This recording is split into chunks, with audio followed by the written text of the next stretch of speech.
Pernahkah Anda bertanya, mengapa ramalan begitu menarik di era modern ini?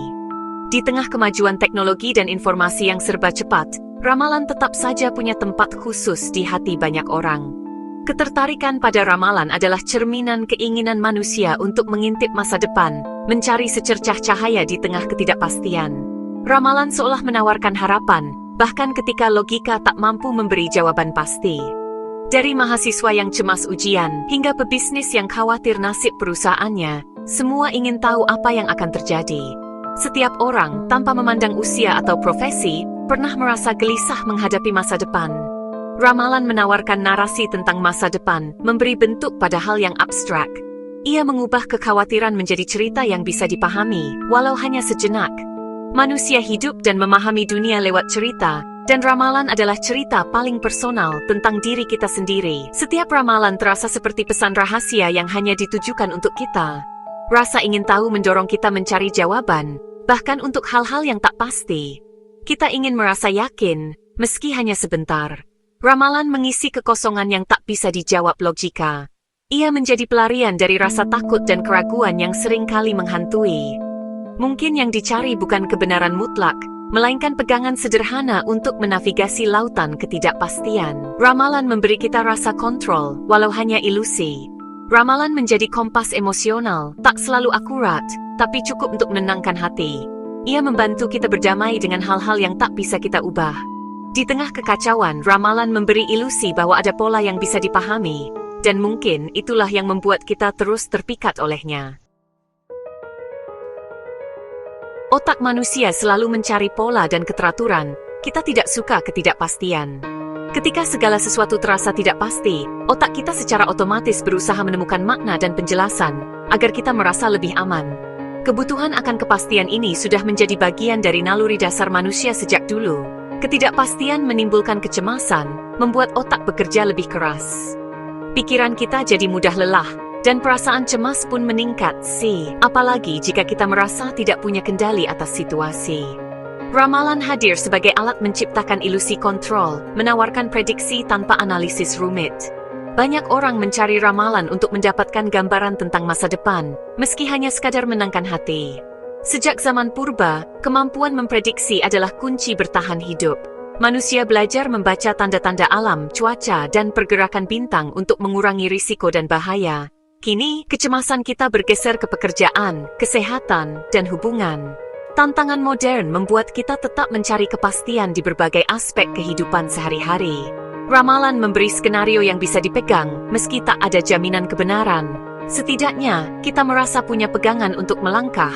Ilusi kontrol ini membuat kita merasa lebih siap menghadapi masa depan. Dengan sedikit keyakinan, kita jadi lebih berani mengambil keputusan. Psikolog menyebutnya locus of control.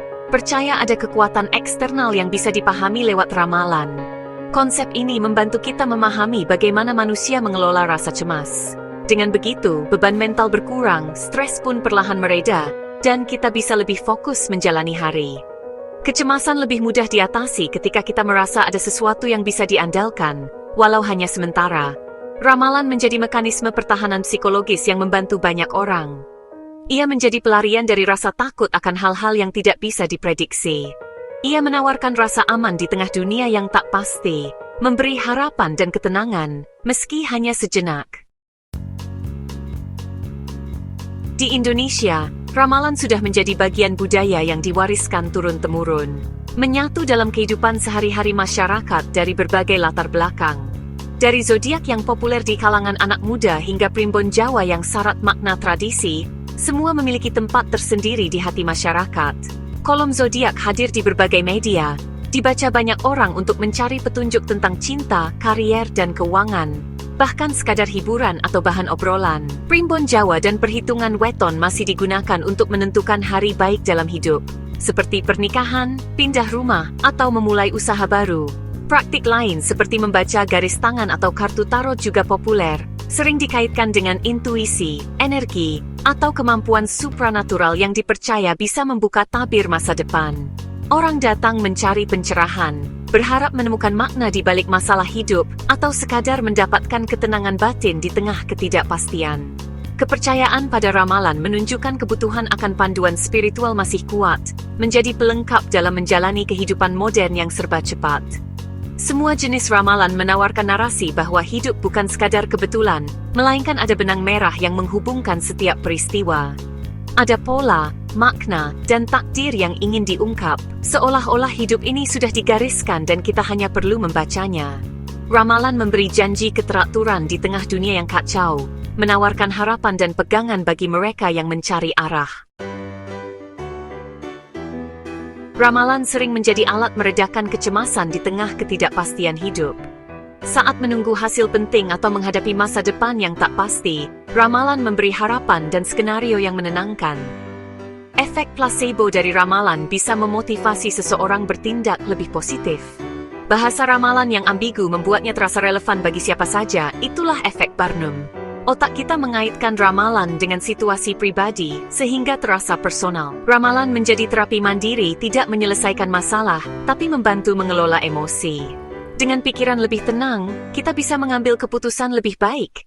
Efek psikologis ramalan nyata, ia jadi pelampung harapan di lautan kecemasan. Bayangkan Maya, lulusan baru yang cemas mencari kerja dan mulai putus asa. Suatu hari, ia mencoba jasa tarot online bukan karena percaya tapi karena butuh harapan. Peramal berkata akan ada perjuangan, tapi pintu baru akan terbuka. Nasihat itu, meski umum, terasa personal dan memberi Maya semangat baru. Keesokan harinya, Maya melamar pekerjaan di bidang berbeda, terinspirasi ramalan itu. Ia lebih percaya diri dan akhirnya diterima kerja. Apakah ramalan itu benar? Mungkin tidak, tapi ramalan memberi Maya harapan dan dorongan yang ia butuhkan. Pola pikirnya berubah, tindakannya pun ikut berubah. Kisah Maya menunjukkan ramalan bisa jadi katalisator psikologis untuk perubahan nyata. Bagi sebagian orang, ramalan bukan sekadar hiburan, ia jadi pegangan hidup. Saat hidup terasa di luar kendali, ramalan memberi struktur dan jadwal kosmik. Ketergantungan pada ramalan meningkat di masa krisis atau transisi. Ramalan menawarkan narasi bahwa krisis hanyalah fase menuju akhir yang lebih baik. Namun, terlalu bergantung bisa membuat kita pasif dan kehilangan inisiatif. Keputusan penting sebaiknya tidak hanya didasarkan pada ramalan. Ramalan bisa jadi teman ngobrol atau sumber semangat, tapi bukan navigator utama hidup. Pegangan sejati datang dari dalam diri, nilai, karakter, dan kemampuan beradaptasi. Mengandalkan ramalan berlebihan seperti membangun rumah di atas pasir, tak kokoh saat badai datang. Ketertarikan pada ramalan mencerminkan perjuangan kita berdamai dengan ketidakpastian. Hidup memang tak pasti dan menerima ini bisa membebaskan. Berpikir kritis bukan berarti menolak ramalan, tapi menggunakannya untuk refleksi diri. Pertanyaannya, mengapa kita tertarik pada ramalan? Bukan apakah ramalan itu benar. Ramalan bisa jadi cermin harapan dan ketakutan terdalam kita. Menerima ketidakpastian berarti fokus pada hal yang bisa kita kontrol, usaha, sikap, dan respons. Kekuatan sejati ada pada ketahanan menghadapi masa depan, bukan pada prediksi. Nikmati ramalan sebagai cerita, tapi jangan serahkan kemudi hidup padanya. Masa depan adalah buku kosong, kita penulisnya. Ketidakpastian adalah kanvas untuk melukis takdir kita sendiri, dan itu jauh lebih menarik dari ramalan manapun.